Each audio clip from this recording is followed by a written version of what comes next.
ಹಣಕಾಸಿನ ವಿಷಯಗಳ ಬಗ್ಗೆ ಜ್ಞಾನ ಮತ್ತು ಕೌಶಲ್ಯಗಳನ್ನು ಪ್ರತಿಯೊಬ್ಬರೂ ಹೊಂದಬೇಕು. ಹಣವನ್ನು ಸಮರ್ಥವಾಗಿ ನಿರ್ವಹಿಸುವ ಸಾಮರ್ಥ್ಯ, ಉಳಿತಾಯ, ಹೂಡಿಕೆ, ಸಾಲದ ನಿರ್ವಹಣೆ ಮತ್ತು ಹಣಕಾಸಿನ ಯೋಜನೆಗಳನ್ನು ರೂಪಿಸುವ ಆರ್ಥಿಕ ಸಾಕ್ಷರತೆ ಜನರಿಗೆ ಅಗತ್ಯವಾಗಿದೆ ಎಂದು ಶ್ರೀ ಸರಸ್ವತಿ ಕಾನ್ವೆಂಟ್ ಅಧ್ಯಕ್ಷ ಎನ್ ಶ್ರೀಕಾಂತ್ ಅವರು ಹೇಳಿದ್ದಾರೆ. ನಗರದ ಶ್ರೀ ರಾಘವೇಂದ್ರ ಸ್ವಾಮಿ ಮಠದಲ್ಲಿ ಡಿಎಸ್ ಶ್ರೀನಿಧಿ ಅವರು ಬರೆದಿರುವ the wealth blue print how Indians build financial freedom ಎಂಬ ಪುಸ್ತಕವನ್ನು ಬಿಡುಗಡೆ ಮಾಡಿ ಅವರು ಮಾತನಾಡಿದ್ದಾರೆ.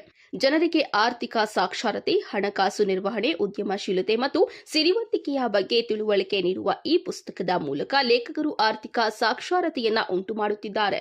ಇದನ್ನ ಓದಿ ಉತ್ತಮ ಅಂಶಗಳನ್ನು ಅಳವಡಿಸಿಕೊಂಡಲ್ಲಿ ವೈಯಕ್ತಿಕ ಆರ್ಥಿಕ ಸ್ಥಿತಿ ಸುಧಾರಿಸುತ್ತದೆ ಹಾಗೂ ಆರ್ಥಿಕ ಭದ್ರತೆ ಲಭಿಸುತ್ತದೆ. ಇದರ ಮುಖ್ಯ ಉದ್ದೇಶ ವ್ಯಕ್ತಿಗಳು ತಮ್ಮ ಹಣಕಾಸಿನ ಬಗ್ಗೆ ವಿವೇಚನಾತ್ಮಕ ಹಾಗೂ ಜವಾಬ್ದಾರಿಯುತ ನಿರ್ಧಾರಗಳನ್ನು ತೆಗೆದುಕೊಳ್ಳಲು ಸಹಾಯ ಮಾಡುವುದು, ಭವಿಷ್ಯದ ಆರ್ಥಿಕ ಗುರಿಗಳನ್ನು ಸಾಧಿಸಲು ಬೇಕಾದ ಕೌಶಲ್ಯಗಳನ್ನು ಒದಗಿಸಲಾಗಿದೆ ಎಂದರು.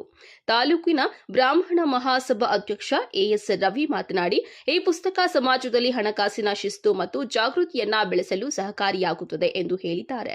ಲೇಖಕ ಡಿಎಸ್ ಶ್ರೀನಿಧಿ ಮಾತನಾಡಿ, ಕನ್ನಡಿಗರಿಗೆ ಹಣಕಾಸು ವಿಷಯಗಳನ್ನು ಸುಲಭವಾಗಿ ಅರ್ಥ ಮಾಡಿಸಲು ಮತ್ತು ಸ್ವಾವಲಂಬಿ ಜೀವನ ನಡೆಸಲು ಸಹಾಯ ಮಾಡುವ ಈ ಪುಸ್ತಕ ಮಕ್ಕಳು, ಮಹಿಳೆಯರು, ಯುವಕರು, ಹಿರಿಯರು ಎಲ್ಲರಿಗೂ ಉಪಯುಕ್ತ ಎಂದು ಹೇಳಿ, ಈ ಪುಸ್ತಕ ಬರವಣಿಗೆಯ ಹಿಂದಿನ ಉದ್ದೇಶ ಹಾಗೂ ಈ ಸಮಾಜಕ್ಕೆ ನೀಡಬೇಕೆಂದಿರುವ ಆರ್ಥಿಕ ಸಂದೇಶವನ್ನ ವಿವರಿಸಿದ್ದಾರೆ. ರಾಘವೇಂದ್ರ ಸ್ವಾಮಿ ಮಠದ ಅಧ್ಯಕ್ಷ ಎಸ್ವಿ ನಾಗರಾಜರಾವ್, ನಿವೃತ್ತ ಪ್ರೌಢಶಾಲೆಯ ಶಿಕ್ಷಕ ಹಾಗೂ ಶ್ರೀ ಲಕ್ಷ್ಮೀ ವೆಂಕಟರಮಣ ಸ್ವಾಮಿ ದೇವಾಲಯದ ಪ್ರಧಾನ ಅರ್ಚಕ ವೈಎನ್ ದಾಶರಥಿ, ಶಿಕ್ಷಕರಾದ ಡಿಎಸ್ ಸತ್ಯನಾರಾಯಣರಾವ್, ಎಎನ್ ಪುಷ್ಪಾವತಿ, ಸಹಾಯಕ ಪ್ರಾಧ್ಯಾಪಕ ಟಿಸಿ ನಾರಾಯಣಸ್ವಾಮಿ, ಉಪನ್ಯಾಸಕ ಎನ್ ರವಿ, ವಿದ್ಯಾರ್ಥಿಗಳು, ಸಾಹಿತ್ಯ ಆಸಕ್ತರು ಹಾಗೂ ಸಾರ್ವಜನಿಕರು ಹಾಜರಿದ್ದರು. ವರದಿ ಮಿಥುನ್ ಕುಮಾರ್ ಶಿಡ್ಲಘಟ್ಟ. ಈ ಪುಸ್ತಕ ಬರೆಯಕ್ಕಾಗ್ತದೆ. ಶ್ರೀಮತಿಯವರು, ಅವರ ಮಕ್ಕಳಿರ್ಬೋದು, ಎಲ್ಲರೂ ಕೂಡ ಸಾಕಷ್ಟು ಅತ್ತೆ ಮಾವ ಅವರೆಲ್ಲರೂ ನಾವು ಹುಡುಗರಿಗೆ, ವಿದ್ಯಾರ್ಥಿಗೆ ಪ್ರೋತ್ಸಾಹ ಕೊಟ್ಟಿದ್ದರಿಂದ ಈ ಥರ ಒಂದು ಉತ್ತಮವಾದ ಪುಸ್ತಕ. ಜೊತೆಗೆ ಅವರು ಅಳಿಯ ಅರ್ಥಕ್ಕೆ ಖುಷಿ ಆಗ್ತಾ ಇದೆ.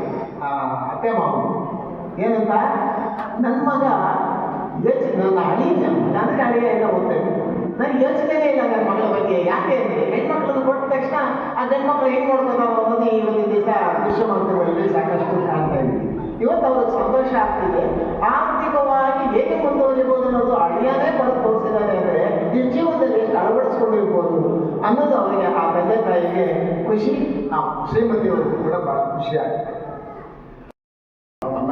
ಪಡಿಬೇಕು ಅಂತ ಹೇಳಿ ಆಶಿಸ್ತಾ ನಡೀತಾ ಇರ್ತಕ್ಕಂಥ ದೇಶಕ್ಕೆ ಇಂಥ ಪುಸ್ತಕ ಬೇಕು. ಏಕೆ ಅಂತಂದರೆ ನಾವೆಲ್ಲ ಏನು ಇವತ್ತು 500 ರೂಪಾಯಿ ಬಂದ 500 ರೂಪಾಯಿ ಖರ್ಚಾಗೋಗ್ಬಿಟ್ಟು, ನಾಳೆ 1000 ರೂಪಾಯಿ ಬಂದ 1000 ರೂಪಾಯಿ ಖರ್ಚಾಗೋಗ್ಬಿಟ್ಟು, ಖರ್ಚು ಮಾಡೋರು ನಾವೇ, ಮಾಡಿಸೋರು ಗೃಹಮಂತ್ರಿಗಳಿದ್ದಾರೆ, ಅವರು ಮಾಡಿಸ್ತಾರೆ. ಹಾಗಾಗಿ ನಮ್ಮಲ್ಲಿ ಉಳಿತಾಯದ ಮನೋಭಾವ ಬಂದಿಲ್ಲ. ಅದನ್ನ ಈ ಏನಂತ ಪುಸ್ತಕಕ್ಕೆ ಕೊಟ್ಟಿದ್ದಾರೆ, ಬ್ಲೂ ಪ್ರಿಂಟ್ ಅಂತ ಕೊಟ್ಟಿದ್ದಾರೆ, ತಕ್ಷಣ ಕೊಟ್ಬಿಟ್ಟಿದ್ದಾರೆ ಪುಸ್ತಕದ ಬಗ್ಗೆ ಹೇಳೋದಂದ್ರೆ, ಶ್ರೀನಿಧಿ ಮುಖ್ಯಮಂತ್ರಿಯವರು ಮಾತ್ರ ಹೇಳಿದ್ರು. ಶ್ರೀ ಅಂದ್ರೆ ಲಕ್ಷ್ಮಿ, ನಿಧಿ ಅಂದ್ರೆ ಸಂಪತ್ತು. ಆಮೇಲೆ ನಾರಾಯಣ ಸ್ವಾಮಿ ಅವರು ಮಾತ್ರ ಹೇಳಿದ್ರು, ಸ್ವಾರ್ಥರಹಿತ ಸ್ವಾರ್ಥರಹಿತ ಸ್ವಾರ್ಥರಹಿತ ಅಂತ. ಅವರು ಸಾಫ್ಟ್ ಕಾಪಿ ಮಾತ್ರ ನೋಡಿದ್ರು, ನಾವು ಹಾರ್ಡ್ ಕಾಪಿ ಕೂಡ ನೋಡಿ ಓದಿದ್ದೀವಿ. ಹಾಗಾಗಿ ನಮ್ಗೆ ಗೊತ್ತಾಗಿದೆ ಇದು ಪೂರ್ತಿ ಸ್ವಾರ್ಥರಹಿತ. ಆಕ್ಚುಲ್ ಆಗಿ ಇದು ಫೈನಾನ್ಷಿಯಲ್ ಡಿಸಿಪ್ಲಿನ್ ಹೇಳ್ಕೊಡುತ್ತಿದ್ದು. ಈ ಪುಸ್ತಕ ಓದಿದ್ರೆ ನಿಮ್ಗೆ financial discipline ಹೇಳ್ಕೊಡುತ್ತೆ.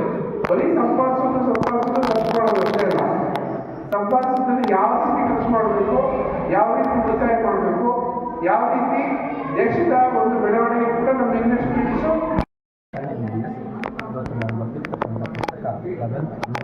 How Indians build financial freedom ಅನ್ನೋ ಪುಸ್ತಕ ಲೋಕಾರ್ಪಣೆ ಆಗ್ತಾ ಇದೆ. ಈ ಪುಸ್ತಕದಲ್ಲಿ ಕಂಟೆಂಟ್ಸ್ ಏನಿದೆ ಅಂತಂದರೆ, ಸೇವಿಂಗ್ನ ಒಂದು ಹ್ಯಾಬಿಟ್ ಮಾಡ್ಕೊಳ್ಳೋದು ಹೇಗೆ, ಉಳಿತಾಯ ಮಾಡೋದು ಹೇಗೆ, ಹೂಡಿಕೆ ಮಾಡೋದು ಹೇಗೆ, ವಿಮೆಗಳು, ಅದರ ಪರಿಚಯ ಮತ್ತು ಟ್ಯಾಕ್ಸೇಷನ್, ಇದರ ಬಗ್ಗೆ ಜನಗಳಿಗೆ ಮಾಹಿತಿ ಕೊಡಬೇಕು ಅಂತ ಬರೆದಿದ್ದೀನಿ. ಈ ಬುಕ್ಕು ಅಲ್ಟಿಮೇಟ ಮಾತ್ರ ಅಲ್ಲ, ಜನರಿಗೆ ಫಿನಾನ್ಷಿಯಲ್ ನಾಲೆಜ್ ಕೊಡಬೇಕು ಅನ್ನೋದು ನನ್ನ ಅಲ್ಟಿಮೇಟ್. ಅದರಲ್ಲಿ ಒಂದು ಸಣ್ಣ ಪ್ರಯತ್ನ, ಇದಕ್ಕೆ ಸಹಕಾರ ಕೊಡುವಂಥದ್ದು ನನ್ನ ತಾಳ್ಮೆ.